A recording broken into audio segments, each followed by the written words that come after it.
नमस्कार, मंडल news bulletin में आपका स्वागत है। आइए पेश करते हैं आज के कुछ प्रमुख व मुख्य समाचार। अब तक यदि आपने मंडल न्यूज के इस चैनल को लाइक व सब्सक्राइब नहीं किया है तो जल्द से जल्द इस चैनल को लाइक व सब्सक्राइब जरूर कर दें।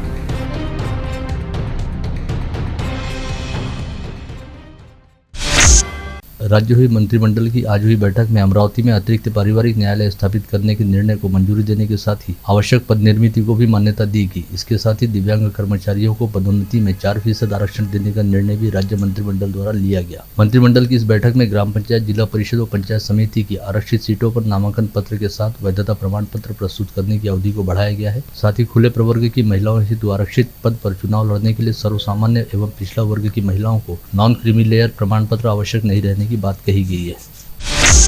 संभागीय राजस्व आयुक्त निधि पांडे ने आज ऑफिसर क्लब में रोवर मशीन का जायजा लिया। रोवर मशीन का प्रत्यक्ष व कामकाज बाबत भूमि अभिलेख विभाग के अधिकारियों ने इस समय जानकारी दी। इस मशीन की सहायता से जमीन का नापजोख अचूक व अल्पावधि में किया जा सकता है। अमरावती संभाग को सरकार एवं जिला नियोजन समिति की ओर से अब तक कुल 134 रोवर प्राप्त हुए हैं।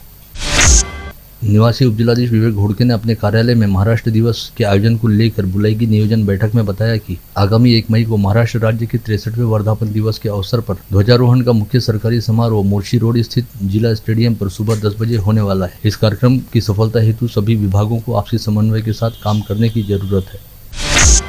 अमरावती फसल मंडी में एक 414 वोटर्स के नाम पर आपत्ति जताने वाले व्यापारी अनिल जेठानी की अर्जी उच्च न्यायालय की खंडपीठ द्वारा ठुकरा दी गई। खंडपीठ ने याचिका खारिज करते हुए कहा कि नियत समय में आपत्ति दर्ज कराना जरूरी था, जबकि जेठानी हस्तक्षेप उठाने में काफी विलंब कर गए। इतना जरूर है कि अब मंडी चुनाव के बीच कोई भी रोक टोक नहीं रहेगी। व्यापारी अर्थी निर्वाचन क्षेत्र के वोटर का मताधिकार बचाने हेतु सतीश अटल द्वारा लड़ी गई कानूनी लड़ाई सफल रही है।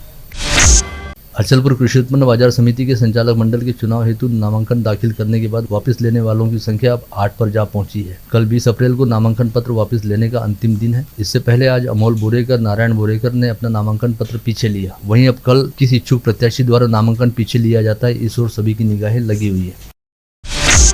शहर की नामांकित शालाओं में अपने बच्चों को पढ़ाने का सपना देखने वाले आर्थिक रूप से पिछड़े व वंचित घटक के अभिभावकों का सपना आरटीई के जरिए पूरा होता है। जिले की 236 शालाओं में आरटीई प्रवेश वाली 2305 सीटों हेतु 9614 अभिभावकों ने आवेदन किए थे, जिसमें से 2287 विद्यार्थियों के नाम आरटीई प्रवेश के ड्रॉ में निकले हैं। जिनके अभिभावकों को बच्चों का प्रवेश निश्चित करने हेतु SMS मिलने शुरू हो गए, लेकिन वेबसाइट का सर्वर डाउन रहने के चलते आरटीई की प्रवेश प्रक्रिया ही ठप पड़ी हुई है, जिससे संबंधित अभिभावकों को काफी मानसिक तकलीफों का सामना करना पड़ रहा है। अमरावती से पुणे जाने हेतु कुछ ही ट्रेन रहने से पढ़ाई के लिए जाने वाले युवाओं को काफी परेशानी का सामना करना पड़ता है। इस समस्या को दूर करने के लिए जिले की सांसद नवनीत राणा द्वारा किए गए प्रयासों के कारण अमरावती पुणे साप्ताहिक हमसफर एक्सप्रेस ट्रेन शुरू की गई है। मंगलवार की शाम 6 बजे अमरावती के मॉडल रेलवे स्टेशन से सांसद नवनीत राणा ने हरी झंडी दिखाकर इस ट्रेन को पुणे के लिए रवाना किया। साथ ही कहा कि आगामी समय में इस ट्रेन को नियमित रूप से चलाने का प्रयास किया जाएगा। तिवसा तहसील के मोजरी में रहने वाले ऑटो चालक पिता व खेतिहर मजदूर मां की संतान स्नेहल चोपकर ने अपने संकल्प एवं इच्छा शक्ति के दम पर बेहतरीन पढ़ाई करने के साथ ही एक जापानी कंपनी में नियुक्ति प्राप्त करने की उपलब्धि हासिल की, जिसके लिए गत रोज मोजरी में आयोजित ग्राम जयंती महोत्सव में क्षेत्र की विधायक यशोमती ठाकुर के हाथों स्नेहल चोपकर का भावपूर्ण सत्कार किया गया। शहर कांग्रेस कमेटी द्वारा आज निगमायुक्त प्रवीण आष्टीकर को ज्ञापन सौंपकर बताया गया कि अमरावती शहर के अधिकांश डामरी रास्ते पूरी तरह से खराब हो गए। इन रास्तों पर हादसों का प्रमाण बढ़ गया है और पैदल चलना भी मुश्किल हो गया है। ऐसे सभी रास्तों पर दोबारा डामरीकरण किया जाए। यह ज्ञापन कांग्रेस शहर अध्यक्ष बबलू शेखावत तथा पूर्व महापौर विलास इंगोले की अगुवाई में दिया गया। अपंग जनता दल नामक सामाजिक संगठन ने जिले के देहाती भागों में कई बैंकों के प्रबंधकों पर दिव्यांगों से दुर्व्यवहार करने का आरोप लगाया। साथ ही जिलाधीश को लिखित निवेदन सौंपते हुए धारा 92 के तहत अपराध दर्ज करने की मांग भी की। मोर्शी पंचायत समिति की सभापति किरण भोगरे ने जिलाधीश से मुलाकात करते हुए उन्हें खोपड़ा के विस्थापित परिवारों को आवश्यक सेवाएं व सुविधाएं उपलब्ध करवाने व जगह भी उपलब्ध कराने की विनती की। इस समय उनके साथ पंचायत समिति के पदाधिकारी भी उपस्थित थे। अकोला में आयोजित होने जा रही पंडित प्रदीप मिश्रा की शिव महापुराण कथा में अमरावती वासियों को आमंत्रित करने हेतु स्थानीय भक्तिधाम में एक निमंत्रण बैठक का आयोजन किया गया था। इस समय इस बैठक में उपस्थित शक्तिपीठाधीश्वर शक्ति महाराज तथा विभिन्न धर्म गुरुओं का संकल्प बहुउद्देशीय संस्था के अध्यक्ष व समाज सेवक नितिन कदम ने सत्कार किया। के अंदर हम सब कार्यकर्ता गोरक्षा का काम करते हैं। जवाहर गेट से इतवारा बाजार पर माह रमजान के उपलक्ष्य में मीना बाजार लगा है, जहां पर खानपान की चीजों के साथ ही कपड़े, जूते, चप्पल व अन्य वस्तुओं की दुकानें सजी हैं। मीना बाजार में लगी 200 से अधिक दुकानों पर शाम के बाद ग्राहकी का अच्छा खासा दौर चलता है। 27वें रोजे के बाद अब रोजेदारों को मीठी ईद का इंतजार है। शहर पुलिस आयुक्त तो नवीन चंद्र रेड्डी द्वारा आज अपने कार्यालय में बुलाई गई पत्रवार्ता में बताया गया कि गत रोज अमरावती शहर पुलिस के दल ने गोवा में छिपकर बैठे ऑनलाइन क्रिकेट सट्टा बुकी राजा ठाकुरदास बागड़ी को गिरफ्तार करने में सफलता प्राप्त की थी, जिससे मिली जानकारी के आधार पर गोवा से शिरडी होते हुए अमरावती आ रहे करण गुप्ता व आयुष शर्मा को सुबह 6:30 बजे अमरावती पहुंचते ही हिरासत में लिया गया। इन दोनों के पास से 12 लाख रुपए मूल्य की मारुति सुजुकी ब्रेजा कार सहित कुल 15 लाख रुपए का साजो सामान बरामद किया गया, जिसमें कई मोबाइलों का समावेश था और इन मोबाइल हैंडसेट का ऑनलाइन क्रिकेट सट्टा बेटिंग के काम में उपयोग किया जा रहा था। ऑफिस आहे त्या ऑफिसचे साठी काम करणारे जो स्वतःची असून आय डी उठवून किंवा आय डीवरून लोकांचे पैसे घेऊन बेटिंग करणारे असे वेगवेगळे लोक आपण आतापर्यंत अरेस्ट केलेले आहेत।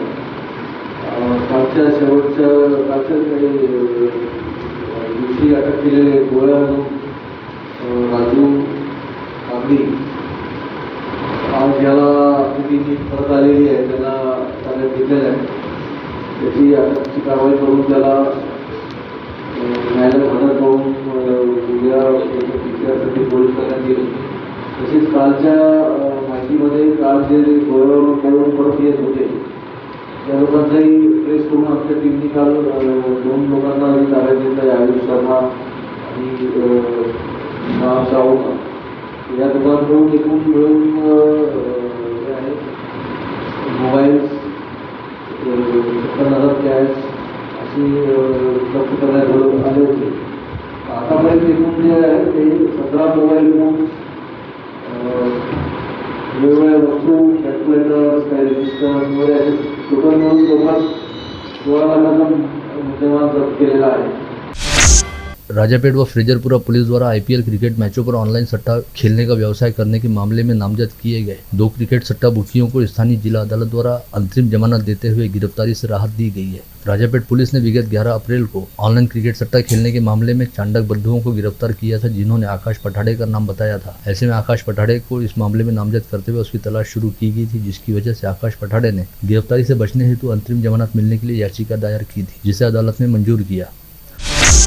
वहीं दूसरी ओर विगत 5 अप्रैल को फ्रेजरपुरा पुलिस थाने में ऑनलाइन क्रिकेट सट्टा मामले में 3 लोग गिरफ्तार किए गए थे, जिसमें से एक ने पुलिस को दिए बयान में सिराज मेमन का नाम बताया था। ऐसे में खुद को आरोपी बनाए जाने की संभावनाओं को ध्यान में रखते हुए सिराज मेमन ने भी अदालत में अंतरिम जमानत मिलने हेतु आवेदन किया था, जिस पर सुनवाई के बाद अदालत ने कल मंगलवार 8 अप्रैल को सिराज मेमन की अंतिम जमानत मंजूर की।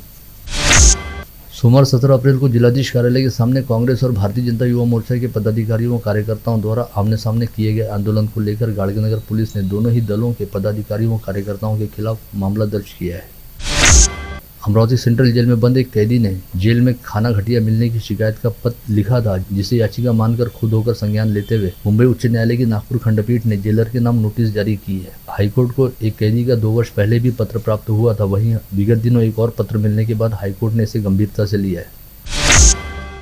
राजापेट पुलिस थाना क्षेत्र के नंदा मार्केट परिसर में रहने वाले दिलीप कामले अपने घर की फर्श पर लेटे हुए थे। इस समय घर में खेलते समय बच्चों ने टीवी का वायर खींचा, जिससे भारी भरकम टीवी कामले के पेट पर आकर गिरा, जिसमें गंभीर रूप से घायल हुए दिलीप की इलाज के दौरान मौत हो गई। गाड़गनगर पुलिस थाना क्षेत्र अंतर्गत जिला अदालत में काम से गए शिवदास किरकटे ने अपनी एक्टिवा मोपेड अदालत परिसर के पास खड़ी की थी। काम निपटाने के बाद वापस लौटने पर मोपेड वहां से गायब थी। इस वाहन में 5,000 रुपये नगद और घर के जरूरी दस्तावेज भी रखे थे। गाड़गनगर पुलिस अज्ञात चोर की तलाश कर रही है। फ्रेजरपुरा पुलिस थाना क्षेत्र अंतर्गत जिला मध्यवर्ती कारागार में नाबालिग लड़की की आबरू लूटने के मामले में सजा काट रहे पोयनाट पुलिस थाना क्षेत्र निवासी दिलीप पाटिल नामक आरोपी को सुबह के वक्त जेल में दिल का दौरा पड़ा, जिसे तत्काल जिला सामान्य अस्पताल ले जाया गया, लेकिन आईसीयू में इलाज के दौरान इस कैदी की मौत हो गई। वरुड़ की नंदानंद कॉलोनी में संजय टाकरखेड़े के घर में चोरी हो गई थी और अज्ञात चोर ने करीब 4,34,000 रुपये का माल चुरा लिया था। ऐसी शिकायत मिलने के बाद अपराध शाखा पुलिस के दल ने तहकीकात शुरू की तो पता चला कि घर के किसी सदस्य ने इन सभी गहनों को किसी अन्य स्थान पर रख दिया था। ऐसे में चोरी का माल घर में ही मिल गया। अकोला के दहीहांडा पुलिस थाना क्षेत्र के लोटखेड़ा गांव में प्रॉपर्टी को लेकर हुए विवाद में एक व्यक्ति ने दूसरे व्यक्ति पर पिस्तौल से अंधाधुंध फायरिंग करते हुए उसकी हत्या कर दी। गोलीबारी में गंभीर रूप से घायल फिरोज खान पठान नामक युवक की घटनास्थल पर ही मौत हो गई। यवतमाल की अवधूतवाड़ी पुलिस ने बीते सोमवार की दोपहर ट्रेवल्स पॉइंट स्थित होटल गैंसन्स में छापा मारकर कार्रवाई की। इस समय पुलिस ने वहां पर देह व्यापार करने वाली युवती व लड़कियां उपलब्ध कराने वाले दलाल को धर दबोचा। अन्य कमरों में तलाशी लेने पर 3 प्रेमी जोड़े भी पकड़े गए। अरुणाचल प्रदेश के कमिंग वैली में चीन की सीमा पर देश की रक्षा करते समय 17 अप्रैल की दोपहर 4:30 बजे वाशिम तहसील के सोनखास में रहने वाला भारतीय सेना का जवान अमर गोरे शहीद हो गया। अमर गोरे और उसके 2 साथी जवान चीन की सीमा पर गश्त लगा रहे थे। उसी समय कमिंग वैली में मूसलाधार बारिश और तेज हवा बह रही थी। विदर्भ रणजी क्रिकेट टीम के पूर्व कप्तान तथा बांग्लादेश क्रिकेट बोर्ड के पूर्व क्यूरेटर प्रवीण हिंगणीकर की कार को समृद्धि महामार्ग पर मेहकर के समीप कल मंगलवार की दोपहर एक कंटेनर ने जोरदार टक्कर मारी। इस हादसे में उनकी 53 वर्षीय पत्नी सुवर्णा की मौके पर मौत हो गई, जबकि प्रवीण हिंगणीकर गंभीर रूप से घायल हो गए।